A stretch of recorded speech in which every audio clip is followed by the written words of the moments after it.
Hello everyone, welcome back to our channel. మనం ఈ వీడియోలో యూనిట్ 5 లోని గ్రాఫ్ థియరీ కోసం డిస్కస్ చేసుకుందాం. ఇందులో మనకి ఇంపార్టెంట్ డెఫినేషన్స్ అనేవి ఇప్పుడు చూద్దాం. గ్రాఫ్ అంటే ఏంటంటే graph is a collection of vertices and edges. అంటే ఏంటి, వెర్టిసెస్ ని ఎడ్జెస్ ని కలిగి ఉంటది అనమాట. And is denoted by G is equals to V, E. V అంటే ఏంటి, వెర్టిసెస్, E అంటే ఎడ్జెస్. ఇవి ఇక్కడ ఉన్నాయి కదా, V1, V2, V3, V4 అనేవి మనకి వెర్టిసెస్ అవుతాయి. E1, E2, E3, E4 అనేవి ఎడ్జెస్ అనే అవుతాయి అనమాట.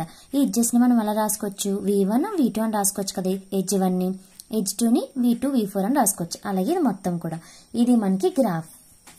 అదే విధంగా ట్రీ అంటే ఏంటంటే అదొక graph that contains no cycles. అంటే ఏంటి, ఎటువంటి సైకిల్స్ ని కలిగి ఉండకూడదు అనమాట.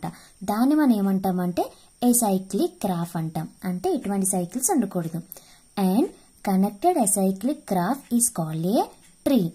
అంటే ఏంటి, ఒక గ్రాఫ్ అనేది ఉండాలి, కనెక్టెడ్ అయి ఉండాలి, దానికి ఎటువంటి సైకిల్స్ అనేవి ఉండకూడదు. దాన్ని మనం ఏమంటాము, ట్రీ అని అంటాం.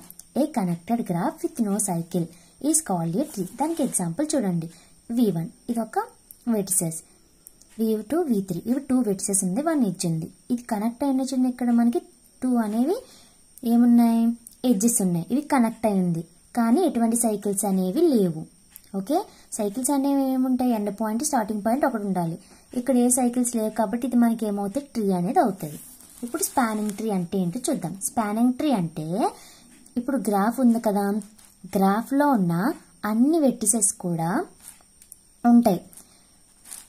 ఇదిగోండి, ఇక్కడ ABC ఉంది కదా, ఇది ఒక గ్రాఫ్.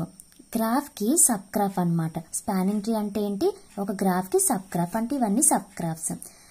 సబ్ గ్రాఫ్ అయ్యి అన్ని వెర్టిసెస్ కూడా, అంటే ఏంటి, గ్రాఫ్ కి ఎన్నైతే వెర్టిసెస్ ఉన్నాయో అన్ని వెర్టిసెస్ స్పానింగ్ ట్రీ కూడా ఉండాలి. V of t is equals to V of G. దాన్ని మనం ఏమంటాము, స్పానింగ్ ట్రీ అంటాం. ఓకే, ఇప్పుడు మనం bigraph or bipartite graph అని దేన్ని అంటాము అంటే, if the vertex set B of a graph G can be partitioned into two non-empty disjoint subsets X and Y in such a way that edge of G has one ending X and one ending Y, then G is called bipartite graph. అంటే ఏంటి, ఇక్కడ ఒక graph ఉంది చూడండి. ఈ graph లో మనకి V is equals to చూడండి, ఇన్ని వెర్టిసెస్ వచ్చాయి కదా, ఇది మనకి 2 పార్ట్స్ కింద డివైడ్ అవుతుంది. ఆ పార్ట్స్ అనేవి ఎలా ఉండాలి, నాన్ ఎంప్టీ డిస్జాయింట్ సబ్సెట్స్. అంటే ఎంటీ అవ్వకూడదు, డిస్జాయింట్ అంటే అవి ఎక్కడ కూడా జాయింట్ అవ్వకూడదు అనమాట. డిస్జాయింట్ సబ్సెట్స్ అయి ఉండాలి. ఎక్స్ అండ్ వై, ఇక్కడ చూడండి X, Y. ఇప్పుడు ఎలా రాసుకుంటామంటే వీని X, Y 2 పార్ట్స్ అంటే ఏంటి, 2 అదే నాన్ ఎంప్టీ డిస్జాయింట్ సబ్సెట్స్ కింద డివైడ్ అవ్వాలి.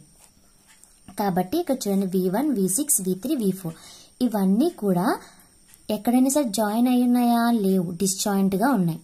ఓకే, XY చూడండి, V7, V2, V5 ఇవి కూడా డిస్జాయింట్ గా ఉన్నాయి. కాబట్టి XY అనేవి disjoint sets, non empty disjoint subsets అనమాట ఆఫ్ V. ఓకేనా, ఇది మనకి బై గ్రాఫ్ అంటాము. హామిల్టోనియన్ గ్రాఫ్ అంటే ఇది చాలా ఇంపార్టెంట్ మనకి. A circuit in a graph G is called a Hamiltonian circuit if it contains each vertex in G. అంటే G లో ఉన్న ప్రతి వెర్టెక్స్ కూడా కలిగి ఉంటది ఎగ్జాక్ట్లీ వన్ టైం మాత్రమే. అంటే ఏంటి, ఒక సర్క్యూట్ అన్నమాట. ఒక గ్రాఫ్ G లో ఒక సర్క్యూట్, దాన్ని మనం హామిల్టోనియన్ సర్క్యూట్ అని అంటాం. ఎప్పుడు each vertex in G exactly once. Vertex ఉంటది కదా, ఒకసారి మాత్రమే రావాలి. Except for the starting and ending vertex that appears twice. Starting ending vertices మాత్రమే 2 టైమ్స్ వస్తుంది అనమాట. మిగిలినవన్నీ ఒకసారి రావాలి. ఏంటవి, వెర్టెక్స్ అనమాట. ఓకేనా, a graph G is called a Hamiltonian graph. దాన్ని మనం ఏమంటాం, ఇలా ఒక వెర్టిసెస్ ని కలిగి ఉంటే హామిల్టోనియన్ సర్క్యూట్ అంటాము. ఒక గ్రాఫ్ హామిల్టోనియన్ సర్క్యూట్ ని కలిగి ఉంటే దాన్ని హామిల్టోనియన్ గ్రాఫ్ అంటాం. అదే విధంగా పాత్ లో మనకి ఎండ్ పాయింట్స్ అనేవి మేబీ డిస్టింక్ట్, అంటే స్టార్టింగ్ అండ్ ఎండింగ్ పాయింట్స్ ఏమి ఉండొచ్చు, ఉండకపోవచ్చు అనమాట. హామిల్టోనియన్ గ్రాఫ్ కి ఎగ్జాంపుల్ చూద్దాం. ఇది ఒక గ్రాఫ్ కదా, ఇందులో మనకి ఏంటి, ఈచ్ వెర్టెక్స్ అని 1 టైమే రావాలి. ABCDEF ఇవన్నీ 1 టైమే ఉండాలి. Except starting and ending vertex అనమాట. స్టార్టింగ్ అండ్ ఎండింగ్ వెర్టెక్స్ తప్పించి అన్ని కూడా 1 టైమే ఉండాలి. ఉన్నాయి కదా, కాబట్టి దీన్ని మనం ఏమంటాం, హామిల్టోనియన్ గ్రాఫ్ అని అంటాం. ఇప్పుడు మనం డిగ్రీ ఆఫ్ వెర్టెక్స్ అంటే చూద్దాం. డిగ్రీ ఆఫ్ వెర్టెక్స్ అంటే The degree of vertex V in a graph G written as d of V is equal to number of edges which are incident on V. అంటే ఏంటి, ఎన్ని అయితే edges Vకి అంటే ఒక వెర్టెక్స్కి incident అయి ఉంటాయో దాన్ని మనం డిగ్రీ ఆఫ్ వెర్టెక్స్ అంటాం. విత్ సెల్ఫ్ లూప్ అయి కూడా ఉండొచ్చు అనమాట. ఇక్కడ చూడండి V1కి ఎన్ని ఎడ్జెస్ ఉన్నాయి, 1 2, V2కి 2, V3కి ఎన్ని ఉన్నాయి, 1 2. ఇక్కడ ఇటువైపు ఒకటి ఉంది, ఇటువైపు ఒకటి ఉంది, మొత్తం ఎన్ని ఉన్నాయి, 4 అనమాట. దీని డిగ్రీ డి ఆఫ్ V3 అంటే వెర్టెక్స్ 3కి డిగ్రీ అంతా 4. ఓకేనా, ఇది మనకి డిగ్రీ ఆఫ్ వెర్టెక్స్.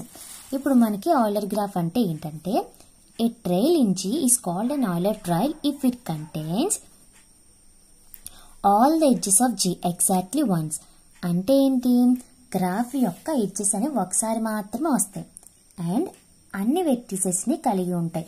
ఇక్కడ చూడండి ఎడ్జెస్ అంటే ఏంటి, గ్రాఫ్ యొక్క ఎడ్జెస్ అనేవి ఒకసారి మాత్రమే వస్తాయి, అన్ని వెర్టిసెస్ ని కూడా కలిగి ఉంటాయి. దాన్ని మనం ఏమంటాము, ఆయిలేరియన్ సర్క్యూట్ అని అంటాం. ఈ graph having an Eulerian circuit is called an Eulerian graph. Example చూద్దాం. ఇవి మనకి ఎడ్జెస్ E1 E2 3 అవి ఉన్నాయి. 1 2 3 అనేవి ఏంటి, వెర్టిసెస్.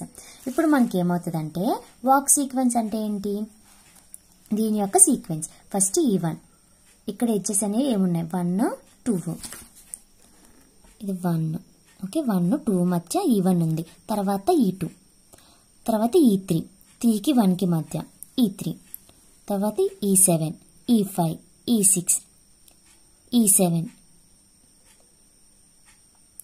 E7, తర్వాత E8, E9, E10. ఇలా మనం ఎడ్జెస్ అనేవి 1 టైం మాత్రమే రావాలి. వెర్టిసెస్ అనేవి ఎన్ని టైమ్స్ అన్నా ఉన్నా పర్లేదు.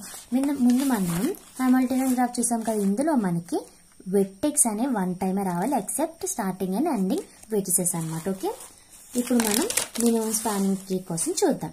ఇప్పుడు ఇది ఎగ్జాంపుల్ ఇచ్చారు కదా, దీనికి మనం ఫస్ట్ ఏం చేయాలంటే వెయిట్స్ అవన్నీ రాసుకోవాలి. ఇవి ఉన్నాయి కదా 1 2 3, ఇవి మనకి వెయిట్స్ అన్నమాట, ఎడ్జెస్ యొక్క వెయిట్స్. ఫస్ట్ దీనికి మనం ఒక ఆర్డర్లో మనం రాసుకున్న తర్వాత మనం మినిమం స్పానింగ్ ట్రీని ఎలా ఫైండ్ చేయాలి అంటే, ఫస్ట్ స్మాలెస్ట్గా ఏముంది, V1 V3ని, V1 V3 కాబట్టి స్టెప్ 1 ఏంటి, చూస్తా ఎడ్జ్.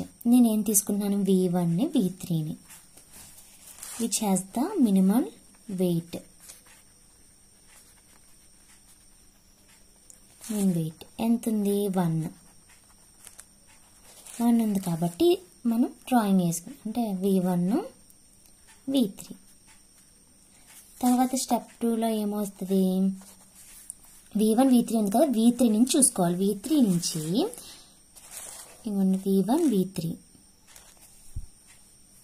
V3 నుంచి స్మాలెస్ట్ డిస్టెన్స్ ఏముందో చూడాలి. ఇక్కడ 7 ఉంది, 10 ఉంది. ఏంటి స్మాలెస్ట్, 7. కాబట్టి V3 నెక్స్ట్ స్టెప్లో వేయాలి. ఓకే, యాడ్ ద ఎడ్జ్,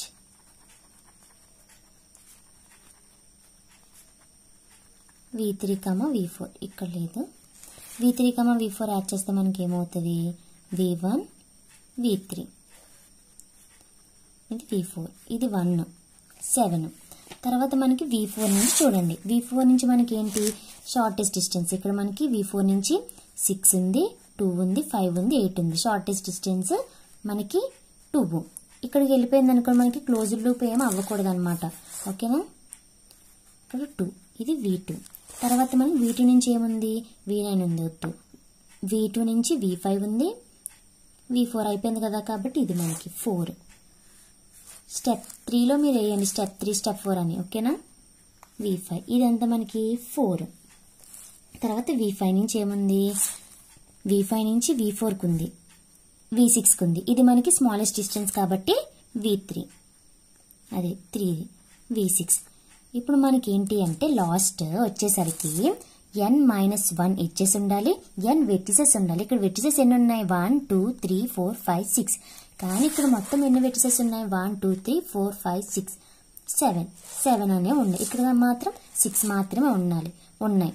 కానీ మనకి మొత్తం కూడా ఆన్సర్లో n వెర్టిసెస్ ఉండాలి, n-1 ఎడ్జెస్ ఉండాలన్నమాట.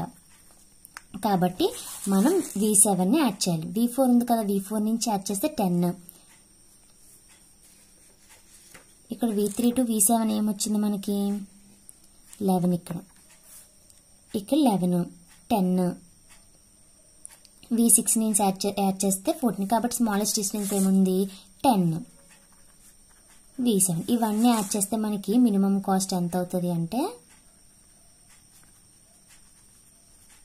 27 ఇది మనకి మినిమం స్పానింగ్ ట్రీ అన్నమాట ఓకే ఫస్ట్ మనం ఏం చేస్తాం V1 V3 first lowest cost అనేది కన్సిడర్ చేసి తర్వాత దాని నుంచి అంటే V3 ఉంది కదా V3 నుంచి ఉన్న మినిమం కాస్ట్ అంటే మినిమం ఎడ్జ్ ని కన్సిడర్ చేయాలి తర్వాత వస్తుంది కదా వెర్టిసెస్ దాని నుంచి మనం లోయెస్ట్ గా ఉన్న కాస్ట్ ని మనం కన్సిడర్ చేసి వేయాలి లాస్ట్ మనం కాస్ట్ అనేది వేయాలి అదే మనకి మినిమం కాస్ట్ అనేది అవుతుంది ఓకే థ్యాంక్ యూ